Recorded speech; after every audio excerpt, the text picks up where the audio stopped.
Bonjour à tous. Alors aujourd'hui une vidéo un petit peu spéciale puisqu'il y a 5 ans c'était les débuts de cette chaîne. Alors pour marquer le coup, je me suis dit tiens, qu'est-ce que je pourrais faire? Et puis je me suis rendu compte que la première vidéo de cette chaîne n'était en fait qu'un diaporama, donc je me suis dit je vais revenir sur place et refaire ce circuit pour fêter ça. Alors il y aura des petites nouveautés par rapport aux images que j'avais diffusées à l'époque, notamment au château de Salm. Et puis ce sera l'occasion pour moi de vous conter un petit peu l'histoire de cette contrée tout à fait particulière, puisque dans les Vosges, nous avons aussi la chance d'avoir une principauté. Eh oui! Alors, pour ceux qui sont du coin, évidemment, j'apprendrai rien à personne, mais pour ceux qui découvrent, ce sera intéressant de parcourir ces sentiers historiques et de découvrir tout ce qui s'est passé ici, dans cette forêt qui paraît bien calme. Alors, le début de cette randonnée se fait au col de Prayé. Vous voyez derrière moi l'abri du club vosgien.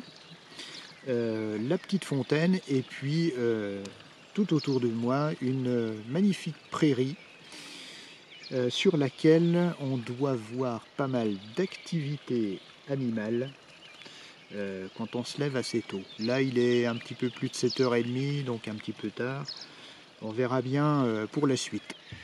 Alors, vous allez peut-être remarquer aussi que je me trimballe un sac un petit peu disproportionné pour une randonnée à la journée.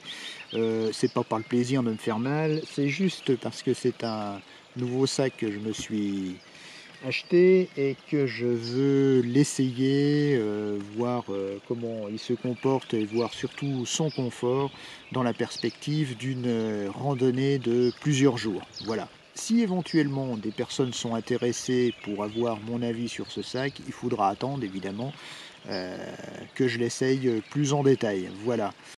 Alors pour précision, il s'agit du nouveau sac Decathlon Airtrek MT 500 dans sa version 50 litres plus 10. Voilà, avec la nouveauté donc de cet équipement avec un filet respirant à l'arrière. Je vous donne une petite vue de la prairie juste en face du refuge du club vosgien. Un endroit vraiment très agréable. Équipé puisque vous avez des tables de pique-nique ici, la fontaine.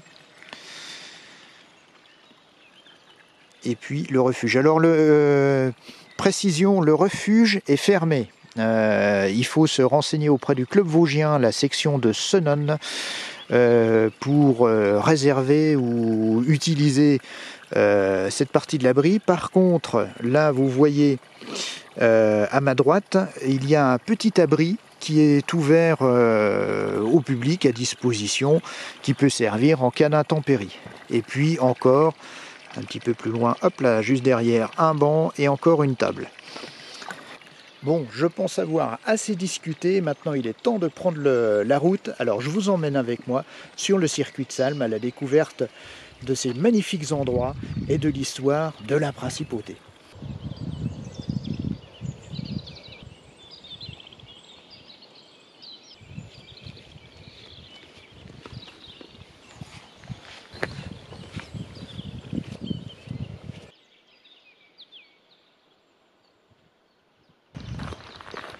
Alors ce circuit de Salm est très bien balisé comme souvent les itinéraires du club vosgien.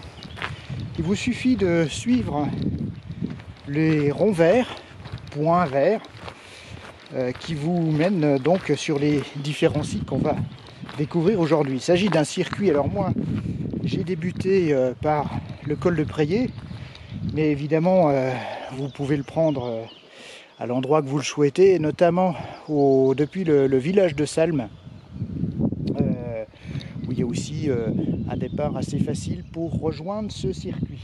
Voici la balise à suivre, et nous, donc, c'est le premier point, les pierres à bassin, qui se trouvent à 10 minutes par ce joli petit sentier.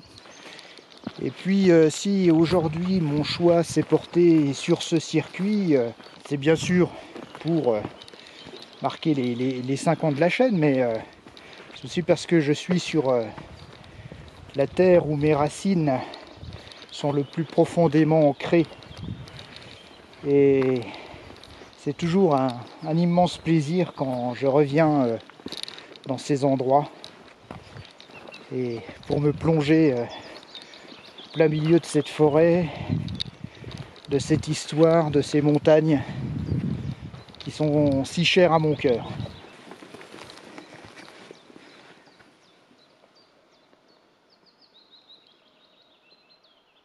La première curiosité de la journée, ce sont les pierres à bassin ou pierres à cupules.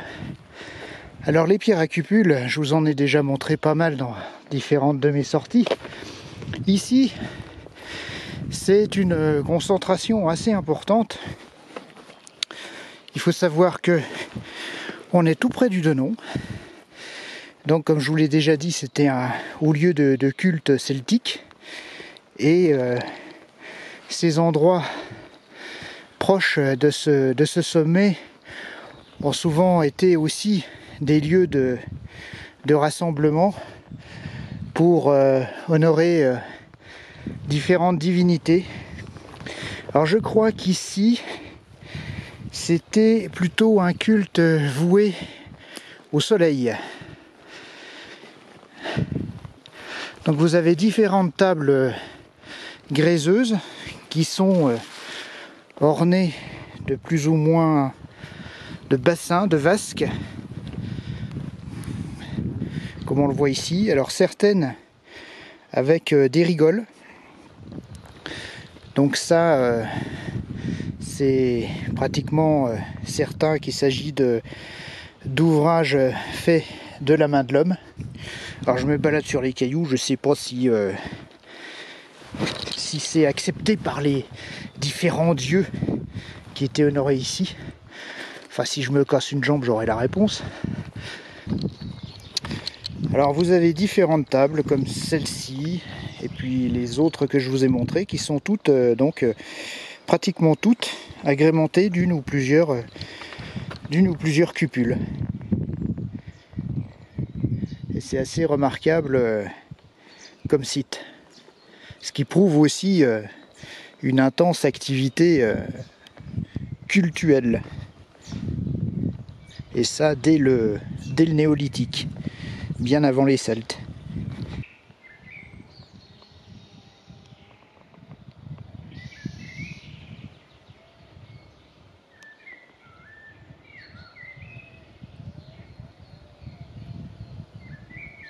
C'est aussi une très belle perspective sur les Donons, puisque là on voit le grand Donon avec son antenne, et puis son jumeau juste à côté, le petit Donon. Donc le grand qui se trouve à 1008 mètres et le petit à 980, quelque chose comme ça.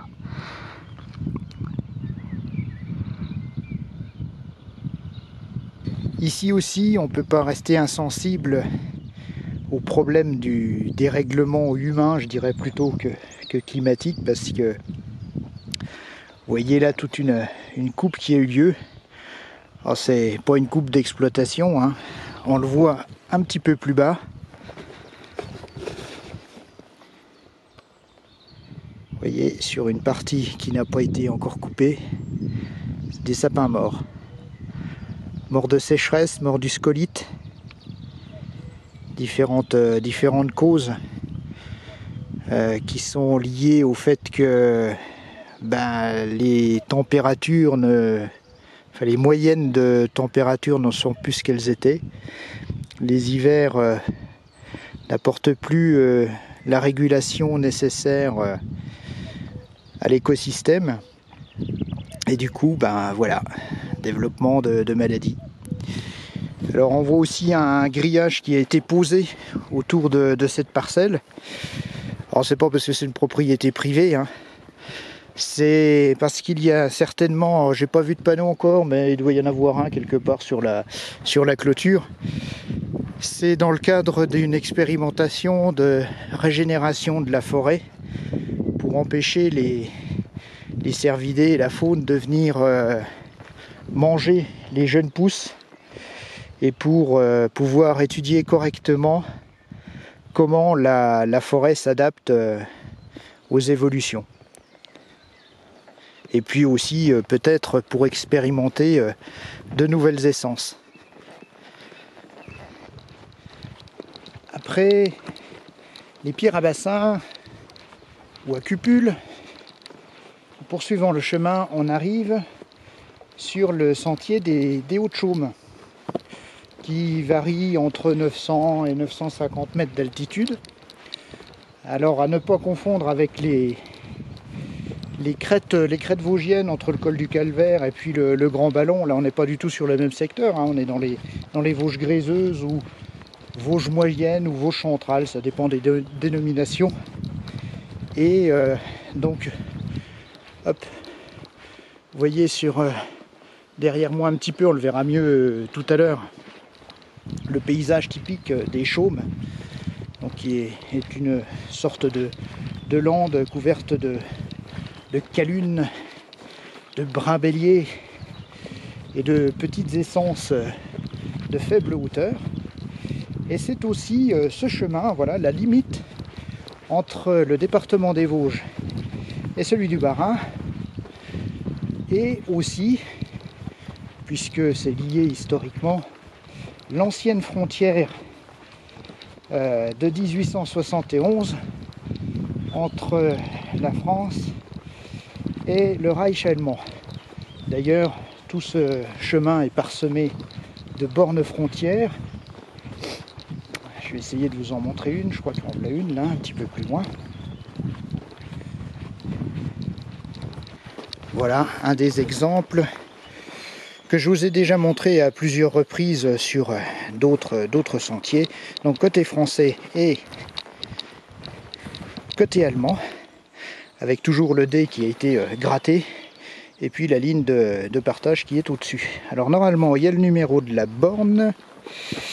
Oula, il est bien effacé celui-là. 2165. Voilà, je crois qu'il y avait plus de 4000 bornes pour délimiter cette frontière. Allez, je poursuis sur ce joli tracé entre forêt et chaume pour aller au point suivant, qui est la petite cabane de la Haute Loge.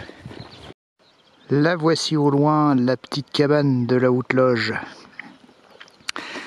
avec au sortir de la forêt un chemin super agréable sur la crête, sur les chaumes.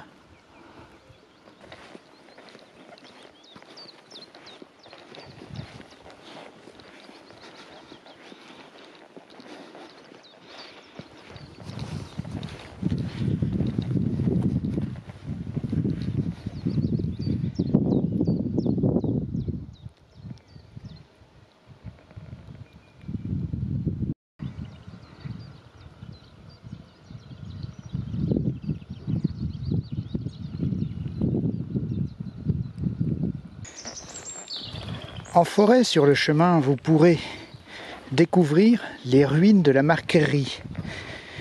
Alors, effectivement, ce sont des ruines. Une marquerie, c'est donc les anciennes fermes d'altitude vosgienne. On faisait de l'élevage, un peu de culture. Et celle-ci, si mes souvenirs sont bons, date du 18e et a été implantée sur volonté du duc de Lorraine pour exploiter ces terres qui sont pas forcément évidentes à traiter. Parce que le sol ici, il faut savoir que la couche arable est très fine, on est vite au rocher. Donc c'est essentiellement de la pâture et puis un petit peu de culture vivrière pour les habitants de cette marquerie.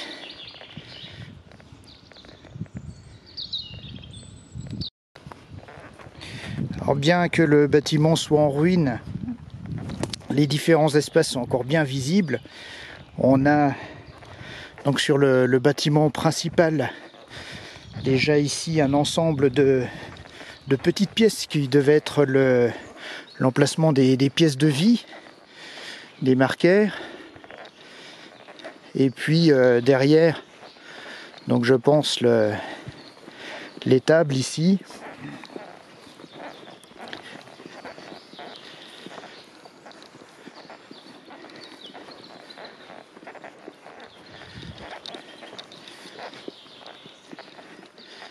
Et un deuxième bâtiment.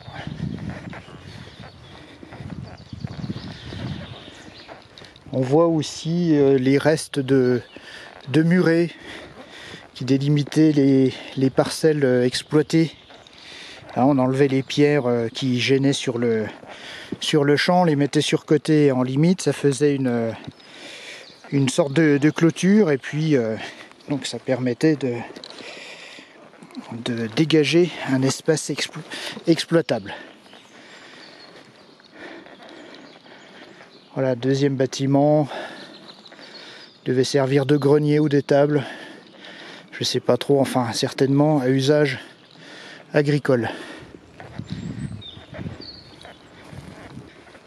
Après la marquerie, vous tomberez sur ce petit panneau qui indique la haute loge, donc où on va se rendre.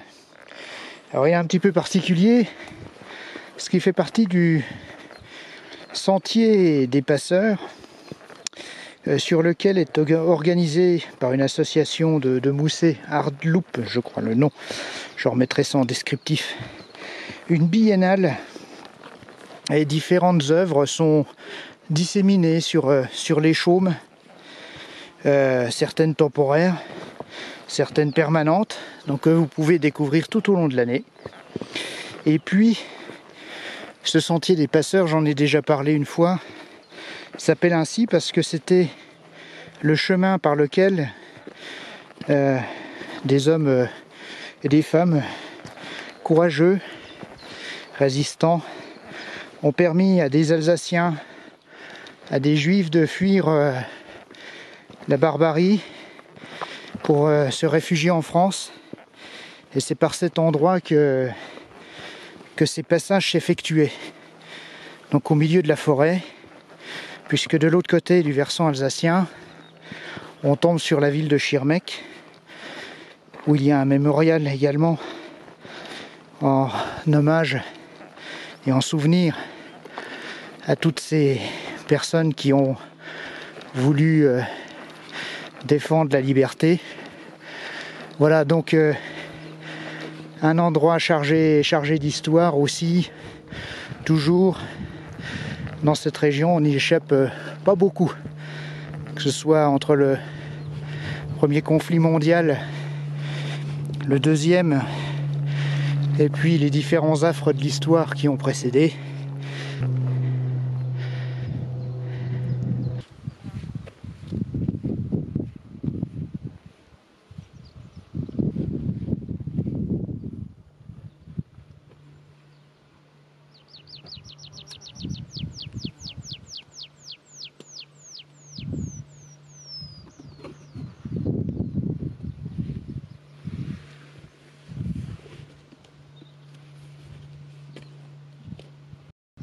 Voilà ce qu'il y a de magnifique ici sur ce petit abri de la Haute Loge.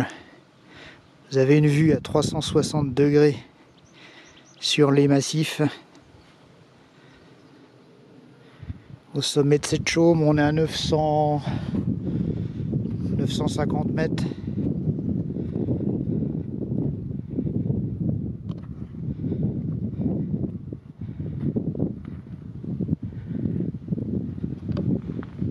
Voilà, 933 pour être précis. Alors, ce petit abri, c'est une rotonde en grès. Voilà, toute simple, hein. Une table, un banc circulaire. Alors, je vois plus le panneau concernant, concernant l'exposition du sentier des passeurs. Une petite boîte. Voilà, avec livre d'or. Il y a 5 ans, j'étais passé, c'était à Pâques, et il y avait un petit arbre avec des œufs en chocolat qui étaient disponibles. Vous voyez, il y a pas mal de monde qui passe ici, c'est un lieu très, très apprécié. Et là, on n'en est qu'à 2022.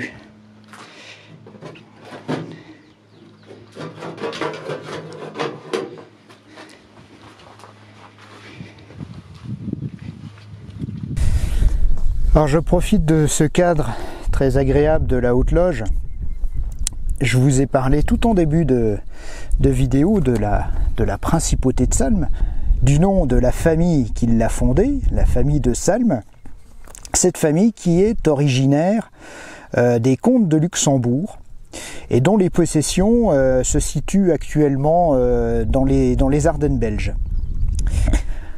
Alors pour revenir tout au début, en 1080, le comte Hermann Ier est investi de la charge d'avoué épiscopal par l'évêque de Metz. Vers 1110, son fils Hermann II épouse Agnès de Langenstein, Langenstein qui signifie la longue pierre.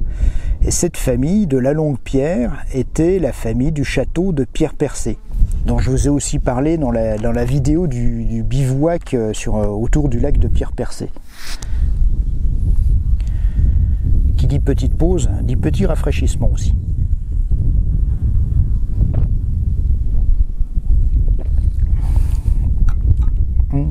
Particulier. Alors, donc, Hermann II épouse Agnès de Langenstein et fonde la branche vosgienne des Salm. Il est nommé, à la même époque, avoué de l'abbaye de Senones en 1111. C'est précis. L'avoué étant le protecteur de l'abbaye. Le comte Henri II, petit-fils d'Hermann II, choisit de vivre dans le nouveau comté de Salm, qu'il crée à la fin du XIIe siècle, et prendra le nom de Salm en Vosges. Il abandonne le comté de Salm en Ardennes à sa sœur Élise. C'est donc une scission entre deux branches de cette famille. Ensuite, Henri III fonde le château de Salm sur les hauteurs de la vallée de la Bruche vers 1205. Et ce château, on va aller le voir tout à l'heure. Plus tard, le comte Jacques meurt sans héritier en 1475. C'est son frère Jean et sa sœur Jeannette de Salm, mariés à Jean V Wilde de Ringrave, qui décident tous les deux de se partager le pouvoir en indivis et créent ainsi deux branches dites hermanniennes, pour la branche qui descend de Hermann II, et ringravienne, donc cette nouvelle branche issue du mariage de Jeannette de Salm à Jean V, Wilde et Ringrave. Ensuite, vers 1540, la famille des Ringraves se convertit à la Réforme. Les deux comtes conviennent de la liberté de culte sur les terres de Salm. Fort de cette première victoire en imposant la liberté de culte sur leurs terres, ils poussent un petit peu plus loin le bouchon. En 1550, les comtes des deux branches décident de ne plus payer les redevances de location à l'abbaye de Senones pour faire valoir leurs droits de propriété. On aurait pu penser qu'une réaction assez virulente de l'abbaye aurait fait reculer les comtes, mais il n'en est rien. L'évêché de Metz abandonne aux comtes ses droits sur les châteaux de Pierre Percé et de Salm et émancipe les deux comtes de leur vassalité. 20 ans plus tard, ils se font reconnaître par la population comme les seuls seigneurs de la région. Au début du XVIIe, quelques ennuis commencent. Le comte Jean IX meurt sans descendance. C'est sa nièce Christine qui hérite de ses droits. Elle épouse François de Lorraine, qui deviendra duc de Lorraine. L'administration du comté de Salm se partage donc entre le duché de Lorraine et les Ringraves. En 1623, le Ringrave calviniste Philippe Othon, comte de Salm, est poussé à abjurer sa religion et à se convertir au catholicisme. En échange de quoi, il est élevé à la fonction de prince d'empire par l'empereur germanique Ferdinand II. C'est donc à ce moment-là que naît la première principauté qui se concrétise par l'édit du 12 mars 1625 qui institue Badonviller comme première capitale de cette principauté. À cette époque, la principauté est très morcelée. Entre les terres qui dépendent donc du prince de Salm et celles qui sont administrées par le duc de Lorraine, il s'agit de localités, de miettes de terrain qui sont imbriquées les unes dans les autres et tout cela donne une carte assez compliquée. 1738 est une année charnière pour la région. En effet, c'est l'année du traité de Vienne. Alors de quoi parle ce traité de Vienne ? À cette époque, la Lorraine est un État indépendant avec à sa tête un duc. Ce duc, François III de Lorraine, en 1736, épouse l'archiduchesse Marie-Thérèse d'Autriche. Et par ce mariage, il est également nommé empereur du Saint-Empire romain germanique. Ça ne plaît pas du tout, mais alors pas du tout au roi de France. En effet, la France a annexé les terres d'Alsace, se trouve face à l'Empire germanique, et au milieu, juste entre l'Alsace et le reste du territoire français, se trouve la Lorraine, État indépendant, qui navigue depuis des siècles entre positions pro-françaises et pro-germaniques pour essayer de sauver son indépendance. Qu'est-ce qui va se passer par ce traité ? Le roi de France accorde que le duc de Lorraine se marie avec l'impératrice d'Autriche à une condition, c'est qu'il cède ses terres de Lorraine au royaume de France. Alors ça ne se fera pas directement. Le roi de France va épouser Marie Lęczyńska, qui est la fille de l'ancien roi de Pologne Stanislas. Stanislas, déchu de son royaume, de son trône en Pologne, obtiendra la Lorraine à titre viager et à son décès, la Lorraine sera annexée à la France. En échange de quoi, le duc François aura la possibilité de se marier avec l'archiduchesse. François III quittera donc la Lorraine en 1736, sera remplacé par Stanislas. Stanislas mourra en 1766, date à laquelle les terres du duché de Lorraine seront annexées au royaume de France. Alors, revenons à notre principauté de Salm à cette époque. Donc le comte Nicolas Léopold, craignant que sa principauté subisse le même sort, négocie et obtient une convention signée le 21 décembre 1751, moyennant un nouveau partage des terres de Salm entre le comté qui était donc administré par le duc de Lorraine et la principauté de Salm. Badonviller est cédé à la Lorraine et Senones devient la nouvelle capitale de cette nouvelle principauté, qui prend donc naissance, enfin deuxième acte de la principauté, qui prend donc naissance en ce mois de décembre 1751.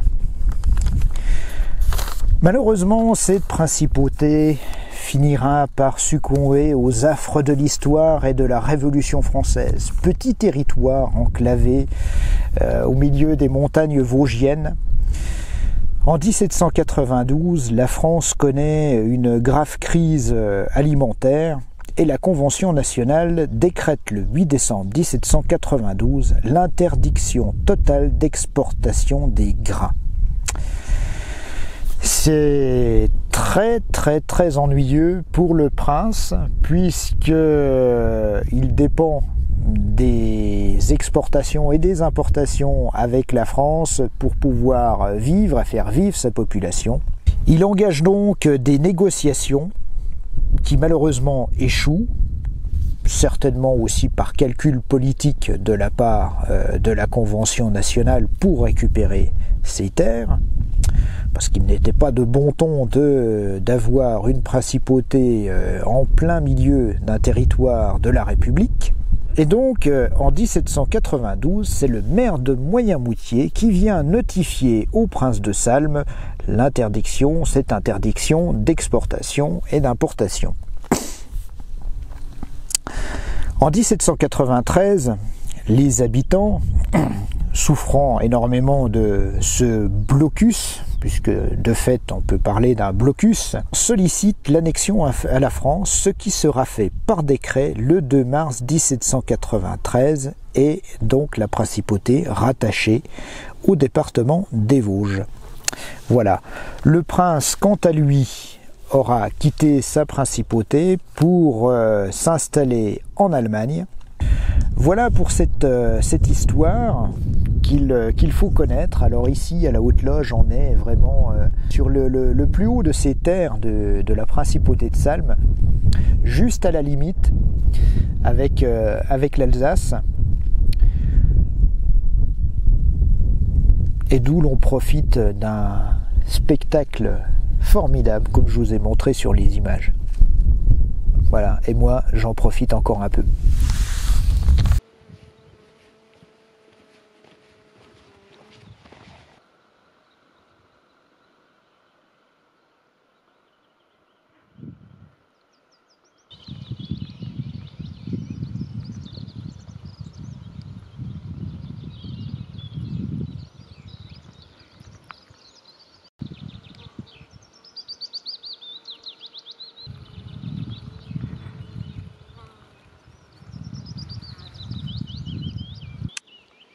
Alors, voici un petit panneau sur l'histoire du Sentier des Passeurs, très bien expliqué avec tous les événements historiques qui se sont passés sur ce secteur.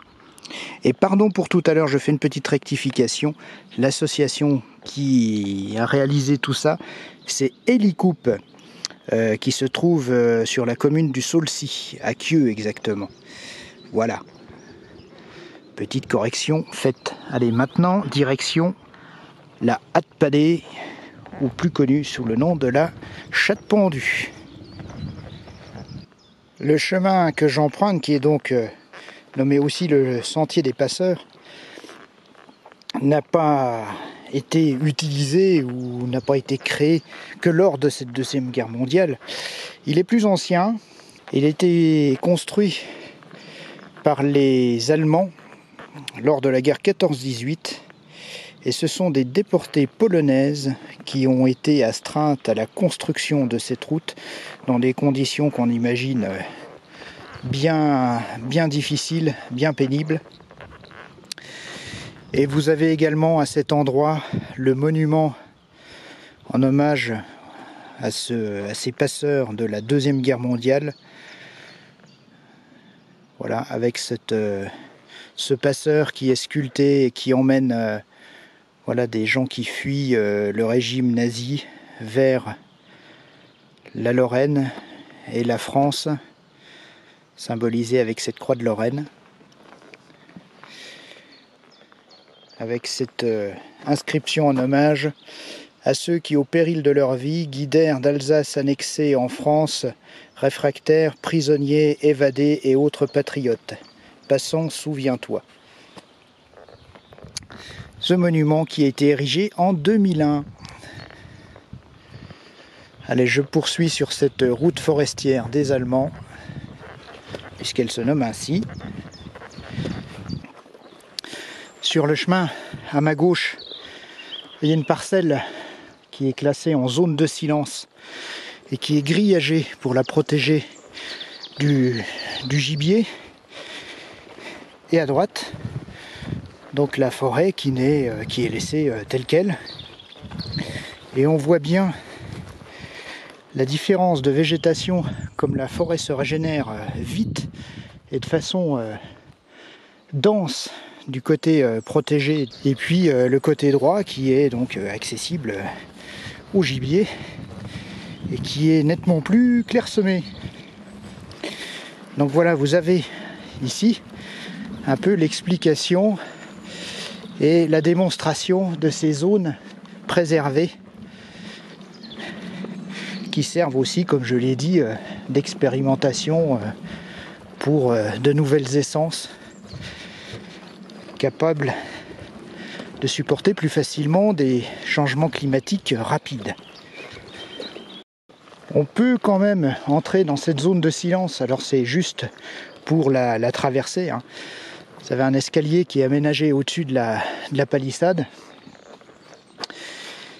Et donc là, l'ONF nous explique qu'on est au cœur d'une forêt de crête écologiquement sensible sur une superficie de 250 hectares. L'ONF se donne objectif prioritaire de protection du milieu en augmentant la diversité et le mélange des essences forestières. Voilà, cet enclos de 50 hectares doit permettre la protection contre la dent du gibier des jeunes semis qui assureront le renouvellement très progressif de la forêt adulte.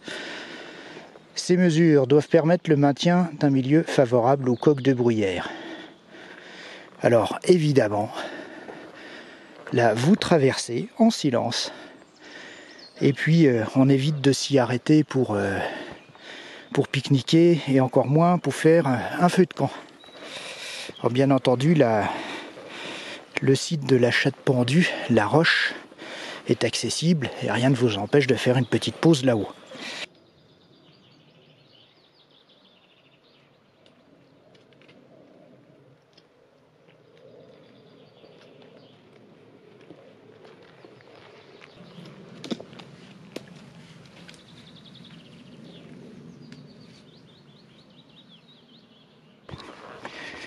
Et voici l'arrivée sur le rocher de la Chatte Pendue.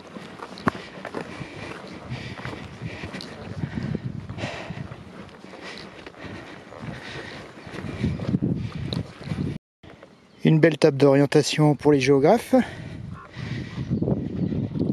Et surtout, une vue superbe sur la vallée de la Bruche là-bas.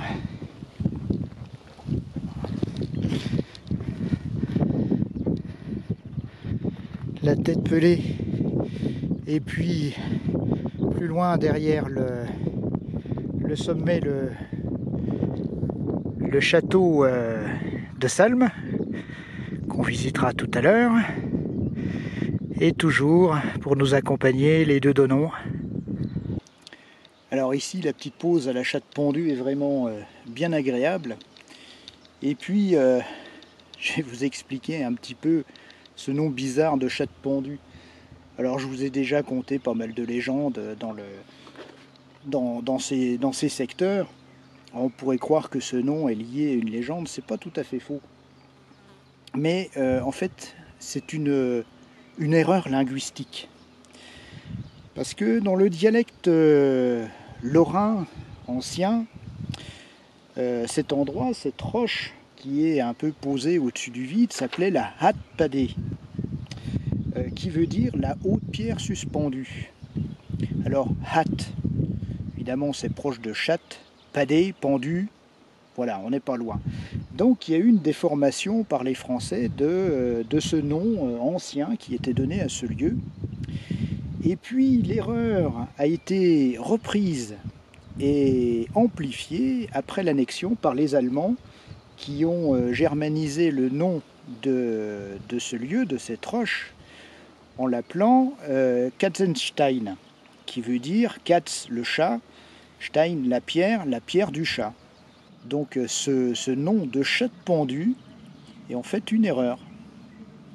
Alors je suis descendu de la Chatte Pendue pour reprendre mon chemin et puis oui, vous expliquer, j'ai oublié de vous expliquer cette histoire de légende, parce qu'effectivement il y a une légende qui existe au sujet de la Chatte Pendue, mais j'ai pas envie de vous la raconter parce qu'à mon avis elle manque sérieusement d'authenticité. Alors pourquoi je vous dis ça? Habituellement, les noms qui sont donnés à des lieux comme ça viennent de légendes qui préexistaient. Là, c'est un peu différent puisque La légende a été tirée du nom, qui est en fait une erreur de langage. Donc c'est pour ça que je considère cette légende comme manquant d'authenticité, jusqu'à preuve du contraire. Pour faire simple, bon, ça racontait une histoire de pont des fées, avec par la suite l'intégration de chasse aux sorcières, de procès, enfin bon, de pierres magiques. Mais c'est un amalgame à mon goût, hein, je dis ça, c'est mon simple avis personnel. À mon goût, c'est un amalgame de différentes légendes du secteur, dont je vous ai compté déjà certaines. Et donc elles ont été compilées, enfin arrangées pour coller à ce nom de chatte pendue. Donc ce qui me fait dire, moi, que cette fameuse légende manque d'authenticité. Alors je mettrai peut-être en descriptif le lien pour aller la lire si ça vous intéresse. Mais voilà mon point de vue sur cette affaire. Allez, je poursuis direction du château de Salm. Toujours par le sentier du circuit de Salm. Point vert, rond vert si vous voulez.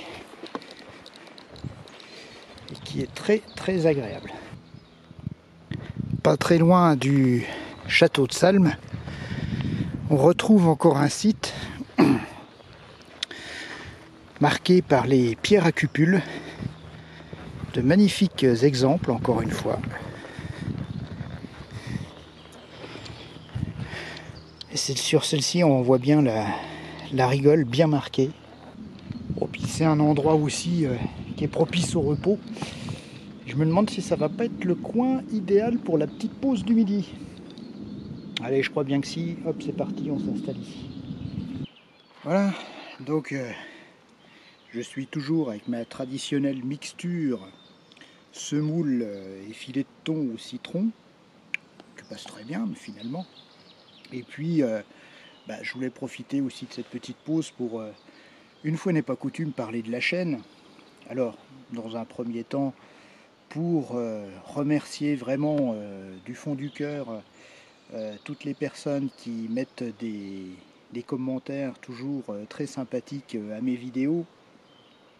J'ai pu, par ce biais, nouer des contacts, des relations, bien que je n'ai jamais rencontré physiquement les personnes, mais des échanges très sympathiques avec d'autres randonneurs. Je dis que je n'ai rencontré personne. Si, j'en ai rencontré un, Cyril, le marcheur et ses chiens. Très sympathique, et puis un puits de science au niveau de l'histoire du massif, très intéressant, et puis qui fait également de magnifiques randos, magnifiques vidéos. Je vous conseille de le voir aussi. Voilà, donc pour remercier vraiment vivement tout le monde. Alors je sais que la chaîne peut paraître assez petite au bout de 5 ans, avec peu de vidéos au regard d'autres, et puis peut-être peu d'abonnés aussi, mais enfin c'est pas ça qui m'importe le plus, moi. J'essaye surtout de partager le plaisir que j'ai à faire ces randonnées. Alors si avoir plus d'abonnés, plus de vues, ça implique de se contraindre à faire plus de choses, et puis pas forcément avec l'envie de le faire, moi ça ne me plaît pas. Donc je fais à mon rythme, au rythme qui me plaît. Quand je diffuse des vidéos, c'est que j'ai envie de partager un moment qui m'a été vraiment très agréable.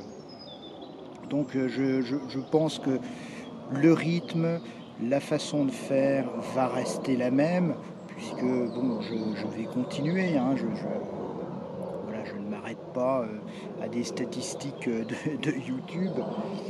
Je ne cherche pas non plus à faire, à monétiser, comme on dit, ces diffusions. Donc je vais rester sur ce rythme. J'espère qu'il vous convient. Je suis ouvert à toutes les critiques, à toutes les propositions, il n'y a pas de souci. S'il y a des choses qui ne vous plaisent pas, ou s'il y a des choses que je dois modifier, n'hésitez pas à me le dire, c'est toujours intéressant et enrichissant pour faire évoluer les choses. Et puis, bon, mis à part, comme je vous l'ai expliqué ce matin, l'histoire de mon sac, si vraiment ça vous intéresse, je pourrais faire quelque chose dessus, mais je ne suis pas vraiment qualifié ou compétent pour faire des revues de matériel. Alors peut-être que ça viendra, on ne sait jamais, il ne faut jamais dire jamais. Euh, donc on verra bien, mais enfin bon, ça reste quand même marginal par rapport au reste. Ce que j'essaye de partager surtout, c'est l'amour de la nature, le plaisir qu'on y ressent, et puis évidemment, ça on ne cesse de le répéter partout et tout le temps, de sortir, profiter de la nature, mais en la respectant. Moi je pars du principe que c'est en y allant dans cette nature, dans ces forêts, pas forcément les forêts, les montagnes, les plaines, les prés, n'importe où. Tout le monde a un petit coin de nature à côté de chez lui. C'est en y allant et puis en laissant son esprit vagabonder qu'on ressent les choses, qu'on se sent bien dans ces milieux naturels et qu'on comprend la nécessité de les sauvegarder, de les préserver. Voilà, donc allez-y. Voilà, c'est mon petit message pour ces 5 ans de la chaîne. Alors, c'est pas forcément un grand discours, mais c'est vraiment mon ressenti des choses. Et puis, voilà, de le partager avec vous, de me faire plaisir, de vous faire plaisir. C'est le but principal de cette chaîne. J'espère qu'elle va continuer, et puis surtout qu'elle continuera à vous plaire. Voilà. Allez, je finis ma petite soupe, enfin mon petit repas, un petit café, et puis direction le château de Salm.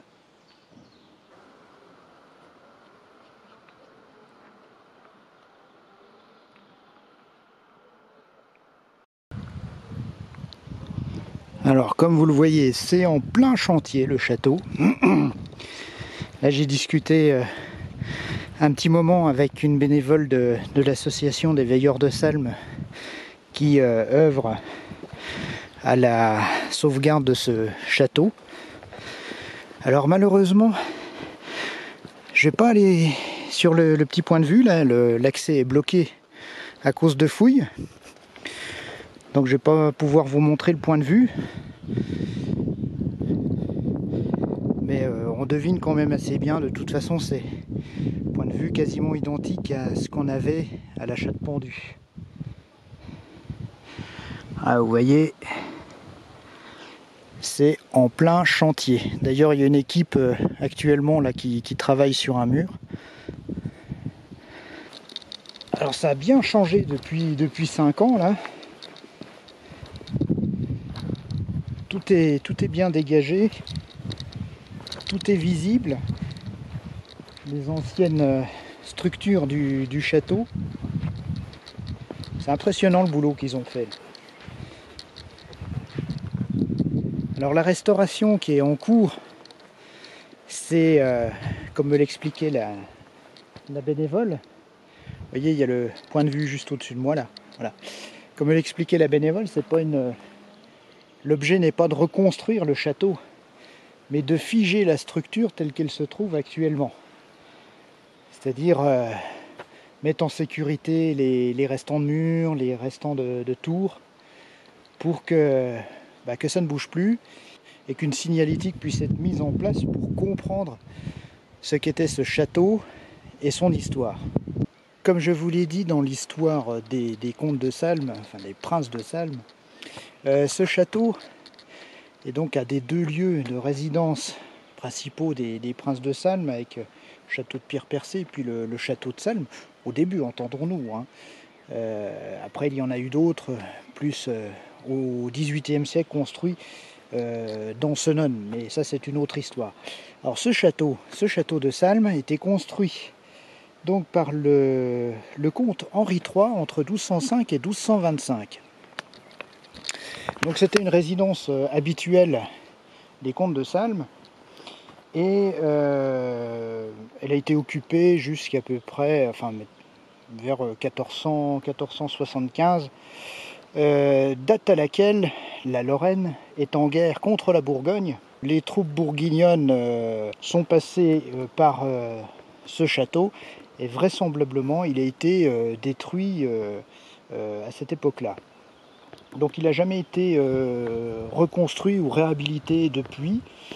Alors évidemment, comme toutes ces ruines, elles ont servi aussi à une époque comme carrière de pierre, bien que l'accès ne soit pas aisé. Et puis, on a également la mention d'une visite d'un des princes de Salm au XVIIIe. D'ailleurs, je vous mets en photo la gravure qui a été faite sur une roche au pied du château qui rappelle cette visite. Et par la suite, donc le château n'étant pas réhabilité, la nature reprenant ses droits sur ce territoire, donc il a doucement été avalé par la forêt. Il ne restait que le promontoire, donc, où je n'ai pas pu monter, qui servait de point de vue. Mais depuis 2004, donc, il y a une association qui a entrepris, les Veilleurs de Salm, qui a entrepris de réhabiliter ce château. Et comme vous avez pu le voir sur les images, les travaux avancent bien. Alors j'ai lu sur leur site que normalement en 2025 il devrait y avoir un circuit avec une signalétique qui vous permet de découvrir et d'apprendre ce qui s'est passé sur ce château. Donc à voir, ce sera peut-être l'occasion de revenir pour visiter ça. En tout cas, si vous êtes intéressé par le travail qu'ils font, souvent les week-ends ils sont sur place pour travailler. Alors si l'envie vous vient, vous pouvez leur rendre une petite visite et puis les soutenir aussi dans ce travail de restauration qui est, faut le souligner, entièrement bénévole. Voilà, allez, je continue maintenant. Je redescends le rocher du château de Salm pour me rendre vers l'étang du Coucou.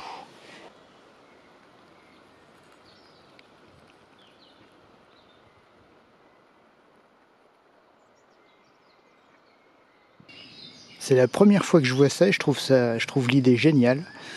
C'est un petit abri et qui propose des livres en partage.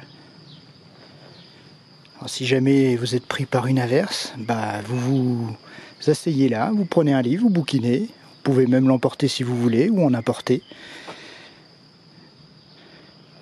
Superbe idée.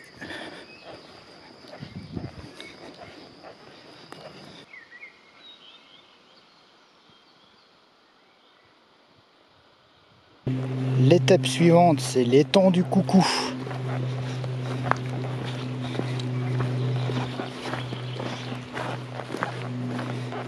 Un charmant petit coin.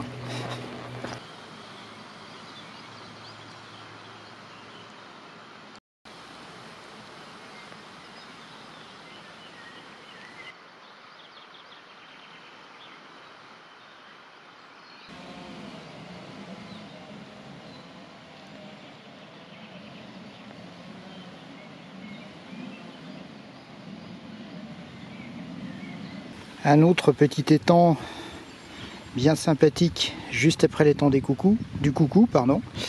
Ici c'est l'étang des Framboises, dans le vallon des Framboises.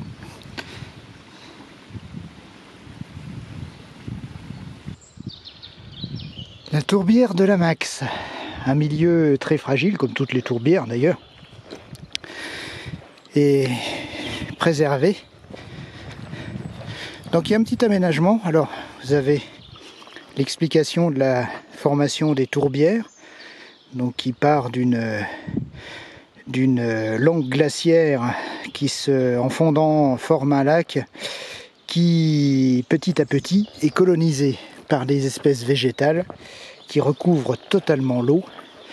Et pour finir, on arrive à une étendue totalement recouverte de sphènes. C'est la mousse qui pousse sur ces milieux généralement acides. Et ici, on a un petit aménagement en bois pour aller voir le cœur de cette tourbière.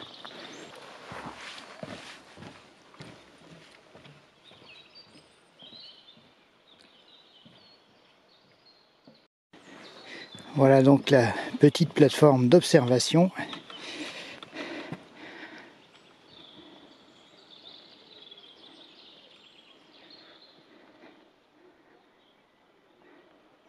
Alors bien sûr, il est fermement déconseillé d'aller marcher dans la tourbière, justement pour la préserver.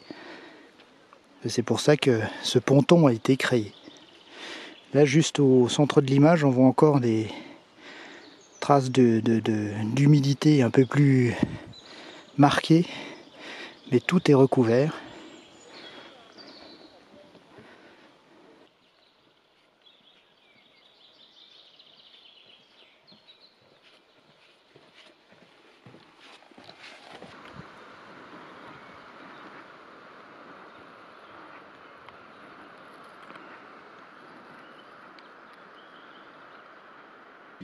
Alors ici, j'ai encore une particularité à vous montrer. Voilà. J'aurais bien une légende à vous raconter sur ce lieu mythique, mais les enfants ne pourraient pas regarder la vidéo. Bon, il me reste plus beaucoup de kilomètres à faire, mais il est temps qu'on arrive au bout parce que sur 2,5 litres, il reste ça. J'espère que ça suffira. Bon, il y a une fontaine où je suis garé, vous avez vu ce matin. Je pourrais me rafraîchir. Mais là, on arrive au bout. Allez, j'ai encore la chapelle de Bipierre à vous montrer.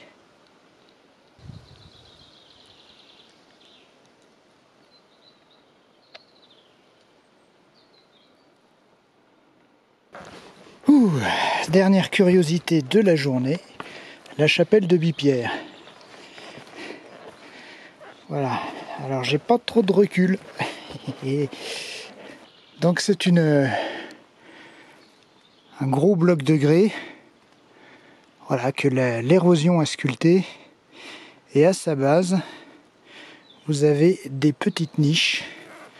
Alors non, c'est pas le travail de l'homme, même si ça s'appelle la chapelle. C'est une petite cavité un peu plus importante ici. En fait, c'est de l'érosion naturelle. Ce qui est de la main de l'homme, c'est ces croix. Alors celles-ci, on les voit bien. Alors celles-là sont beaucoup plus modernes. On en voit ici aussi. Énormément de croix taillées sur la roche. Et celles-ci sont, semble-t-il, très anciennes. Ça remonterait à l'époque mérovingienne, voire même avant. Pour certaines qui n'ont pas forcément la signification religieuse de la croix, mais qui pouvaient aussi représenter, c'était la représentation schématique d'un homme. Donc ça pourrait être bien plus ancien que l'ère chrétienne. Ça, je vais vous mettre des petits liens en description pour vous renvoyer vers des documents qui vous en diront plus. Voilà, chapelle de Bipierre aussi, le nom qui ferait référence aux deux sommets qui se trouvent juste au-dessus de cette roche, c'est-à-dire la tête de Bipierre et la tête des Blanches Roches, où il y a des restes, enfin des traces de culte beaucoup plus anciens, des menhirs couchés. Alors je ne sais pas si on les voit encore bien dans la végétation, mais voilà, donc le nom pourrait être lié à ces deux sommets qui sont juste au-dessus de cette roche et de ces petites chapelles.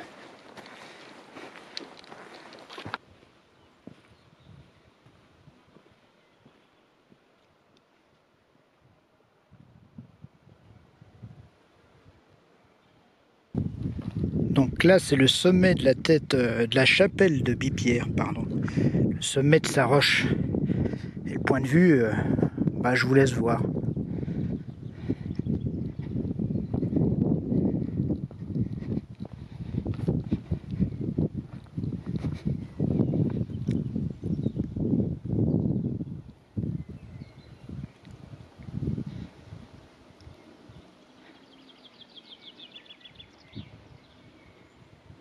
Bon, c'est pas pour être chauvin, mais on est pas mal dans les Vosges.